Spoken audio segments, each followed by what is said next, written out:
Selamat malam Pak Fadil, pada kesempatan ini saya akan menjelaskan tugas ESP32 yang menggunakan sensor preprocessing. Pada kesempatan ini sensor yang akan saya gunakan adalah sensor ultrasonic dan yang digunakan untuk mendisplay datanya adalah ThingsBoard menggunakan widget line graph real time. Nah, sebenarnya apa ini preprocessing? Preprocessing adalah teknik tidak langsung mengirim data tapi diproses terlebih dahulu. Untuk hal ini saya menggunakan moving average, yaitu um, data ditangkap lalu sebelum dikirim diproses dulu dengan dihitung menggunakan moving average. Moving average adalah semua sampel ditotalkan dan dibagi jumlah sampel. Nah, apa impactnya terhadap pembacaan sensor dan apa bedanya dengan jika tanpa preprocessing? Nah, kalau pembacaan sensor tidak di-apply preprocessing, dia itu lebih ada kemungkinan datanya fluktuatif dan line graph-nya bakal naik turun. Kenapa? Karena apa yang ditangkap oleh sensor langsung dikirim ke ESP32 dan ESP32 langsung mengirim ke ThingsBoard. Dimana kalau misalnya melakukan preprocessing, datanya diolah terlebih dahulu, jadi dia tidak sefluktuatif jika tanpa preprocessing. Jadi kalau dilihat angkanya itu satu sampel dengan lainnya itu tidak akan terlalu jauh. Jadi grafiknya lebih stabil, lebih smooth dan tidak spiking kayak yang tanpa preprocessing.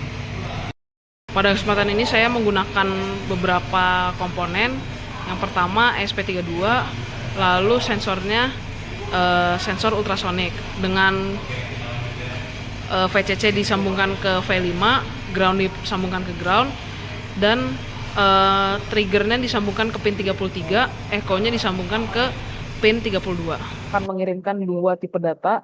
Yang pertama data yang raw tanpa preprocessing dan dengan preprocessing.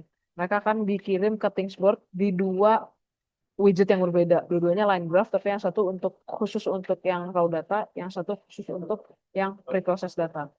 Nah, untuk programnya sendiri, bagian ini adalah untuk koneksi ke WiFi dan ke ThingsBoard. Lalu ini adalah untuk menunjukkan status koneksi ke WiFi dan ke ThingsBoard. Lalu ada dua fungsi utama yang ditekankan. Yang pertama resistance dan yang kedua moving average. Nah, resistance ini adalah untuk mengukur jarak dengan sensor ultrasonik. Nah, cara bekerja sensor ultrasonik adalah dia akan memancarkan bunyi dan saat bunyinya dipantulkan balik ke dia, dia akan mengukur berapa lama waktu yang diperlukan untuk bunyinya sampai balik ke dia. Dan dari situ ada perhitungan dan ujungnya akan jadi distance. Nah, di sini adalah untuk memancarkan sound, memancarkan bunyi yang untuk digunakan untuk mengukurnya.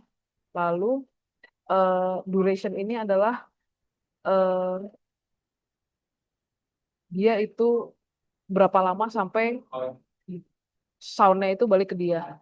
Lalu distance adalah duration dikali speed of sound yang sudah dikonversi menjadi centimeter per detik bagi dua. Bagi dua itu waktu untuk dia nyampe ke bendanya dan untuk balik ke sensornya lagi, makanya dibagi dua. Lalu dia akan mereturn distance. Nah, moving average ini adalah inti preprocessingnya. Jadi dia akan mentotal semua sampelnya, lalu dibagi dengan sample size. Untuk ini setupnya, lalu saat programnya berjalan, dia akan mengirim dua hal, yaitu distance yang raw dan smooth distance yang preprocess. Lalu setelah loop ini berjalan, bisa dilihat di serial monitor secara eksaknya berapa angkanya, karena dia di print. Dan selain itu juga bisa dilihat sebagai line graph di ThingsBoard.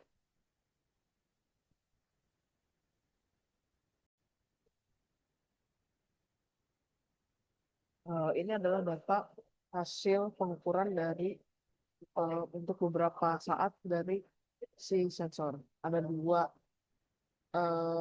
line chart Yang di atas adalah yang digunakan pre processing, dan yang bawah adalah yang pre processing. Pertama, saya akan menunjukkan yang tanpa pre processing. Kalau bisa dilihat di sini, dia tuh sangat-sangat fluktuatif. Bahkan ini hasil dari saya ada buku ditaruh di depan sensornya, itu sefluktuatif ini. Nah, untuk yang dengan preprocessing, walaupun masih ada fluktuasi naik turunnya, tapi bisa dilihat bahwa dia itu cenderung lebih smooth graphnya.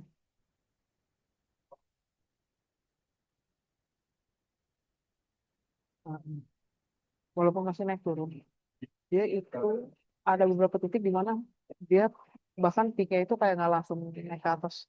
Dia ada ease into it. Kalau misalnya yang tadi kan kelihatan sangat-sangat rapat fluktuasinya.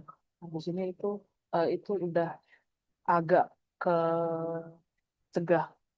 Nah, ini sebenarnya datanya agak bacaannya agak kurang akurat mungkin karena ada faktor-faktor luar yang mengganggu pembacaan sensornya. Tapi in general bisa dilihat bahwa dia itu preprocessing menghasilkan data yang lebih clean daripada eh, pengukuran tanpa preprocessing.